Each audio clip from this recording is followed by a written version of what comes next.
Bonsoir chez vous et merci de nous choisir pour vous informer. L'UDPS Pro-Tchibala, bientôt en conclave, en vue de la tenue d'un congrès pour affronter les échéances électorales futures.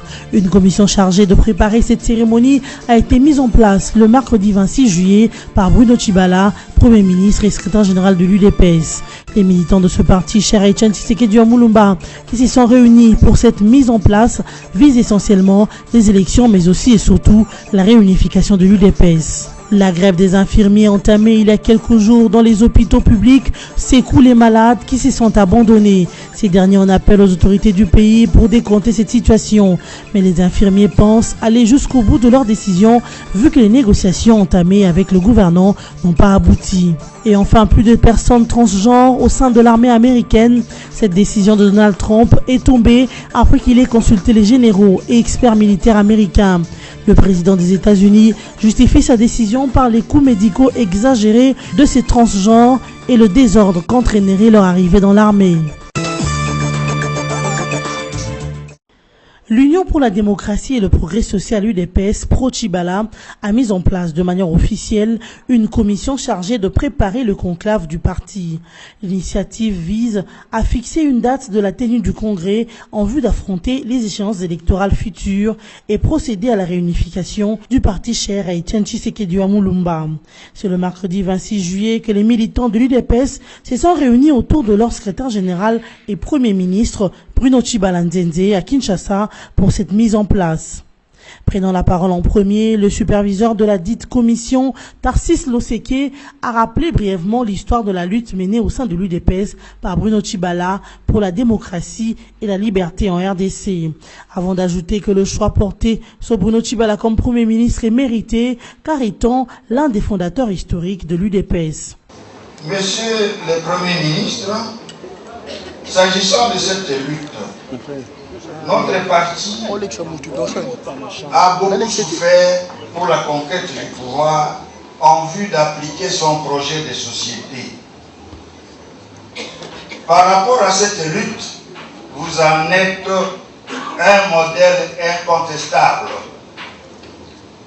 Pour ceux qui ne vous connaissent pas, ou ceux qui connaissent mal l'histoire de la lutte de notre parti l'UDPS, nous aimerions saisir de cette opportunité pour rappeler en quelques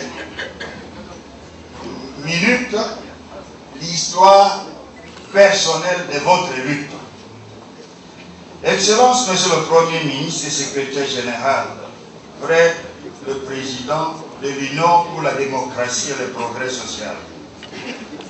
L'UDPS, notre parti, s'est distingué par sa lutte de plusieurs décennies contre la dictature.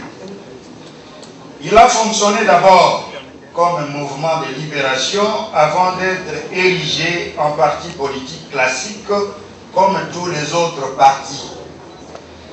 Puisqu'il ne peut y avoir combat sans combattant, très jeune, vous vous signalez parmi ceux-ci, c'est-à-dire les jeunes combattants de notre mouvement. Vous êtes donc un modèle incontestable du combat de la liberté. Pour nous, l'opportunité de démontrer que votre nomination au poste de Premier ministre de la République démocratique du Congo est largement méritée.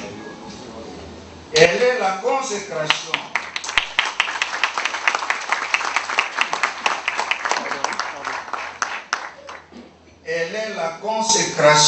d'un long combat au cours duquel vous avez pris tous les risques qui pouvaient aller jusqu'à vous coûter cher, ce qui est cher à un homme, c'est-à-dire la vie. Pour Bruno Tchibala Nzenze, secrétaire général de l'UDPS et Premier ministre de la RDC, qui a procédé à l'installation officielle de cette commission, il n'existe pas de crise que les hommes ne puissent surmonter.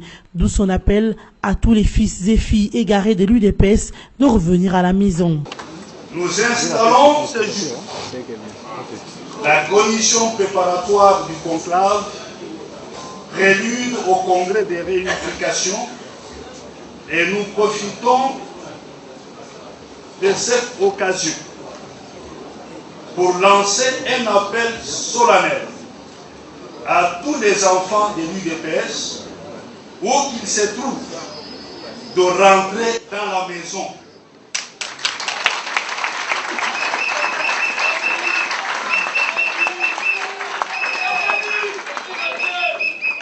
En vue de perpétuer la mémoire de nos héros, des inconnus et des victimes tombés dans leur foi pour la démocratie et l'instauration de l'état de droit. C'est pourquoi, tenant compte de l'état dans lequel est englué notre parti et répondant aux appels pressants venant de toutes parts, sollicitant mon implication personnelle en vue de la renaissance de notre cher parti, me voici devant vous pour lancer le travaux de la commission préparatoire du conclave, parce qu'il n'existe pas de crise que les hommes ne peuvent pas surmonter.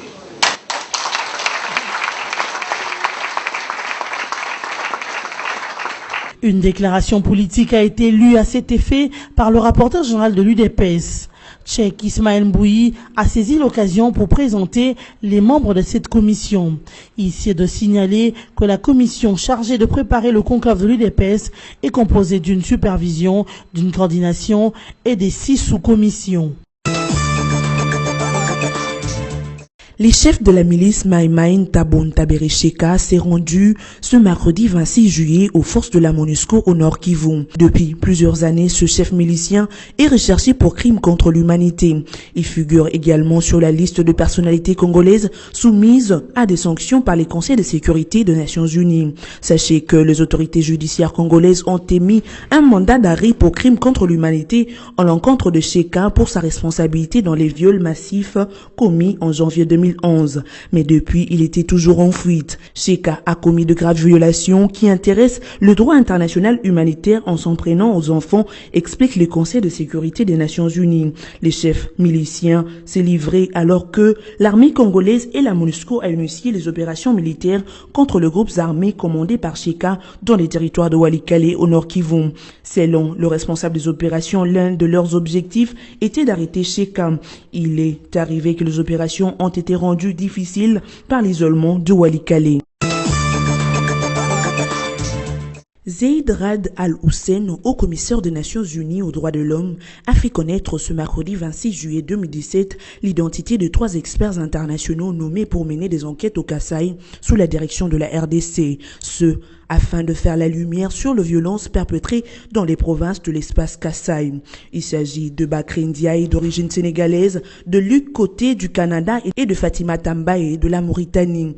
Le Sénégalais Ndiaye assumera les fonctions de président de l'équipe d'experts mandatée par la résolution du Conseil des droits de l'homme des Nations Unies dont la création remonte au 22 juin 2017. Cette équipe est chargée de collecter et de préserver des informations, ce qui permettrait de déterminer les faits et les circonstances sur les allégations de violence de droits de l'homme et de droit international humanitaire dans la région du Kasaï en conformité avec les normes et pratiques internationales, tout en assurant la protection de toutes les personnes qui collaboreront avec l'équipe en coopération avec le gouvernement de la RDC. Pour rappel, l'ONU, l'Union européenne et les USA avaient souhaité lors de l'adoption de cette résolution de compromis le 22 juin dernier qu'une enquête indépendante soit menée dans les Kasaï, question de faire la lumière sur les violences qui ont secoué cette partie du territoire congolais.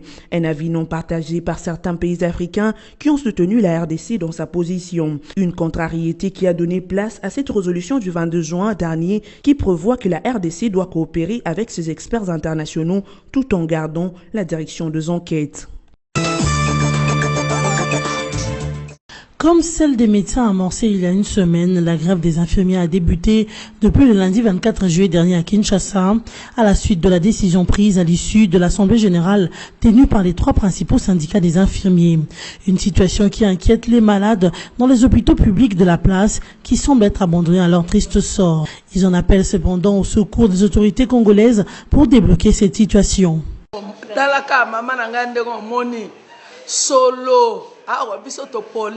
Yomoko zoko solo to poli bana ba poli bandeko bapoli mpo na nini baminganga baboyi kosukola biso bapota bongo tokosala nini tokolia ndenge nini tokomela ndenge nini bo poto eza kubika to kukufa bandeko na biso gouvernement boyokela biso mawa tozali bandeko na bino toza bakongolais biso nde tokotondisi Congo soki biso te mbele bino boza te pokanisa bandeko na biso baminganga papa baza koyoka pasi baminganga bazosouffrir bazokoyoka solo oyo nyonso kutu biso bagarde malade babenganaka biso alobi bino bobima bango batikala toyokelaka bango mawa baswanyaka biso tongo midi pokwa sikoyo baza na greve topoli bapota awa sikoyo tosala nini yo leta ndeza na se yo nde likolo bokanisela bango babikisaka biso. Le délégué syndical principal adjoint des infirmiers à l'hôpital général de référence de Kinshasa, Patrice Mputu Ilembo, fait savoir que la présente grève est un moyen de revendication face à l'inégalité des primes de risque. C'est également un appel lancé aux autorités compétentes quant à l'amélioration des conditions salariales des infirmiers. Mais vous sauvez un malade, à la fin des comptes, vous trouverez, vous étiez au nombre de 5, et parmi les 5, le gouvernement donne à une catégorie de gens une prime très correctement. Je peux dire même la prime là qu'on donne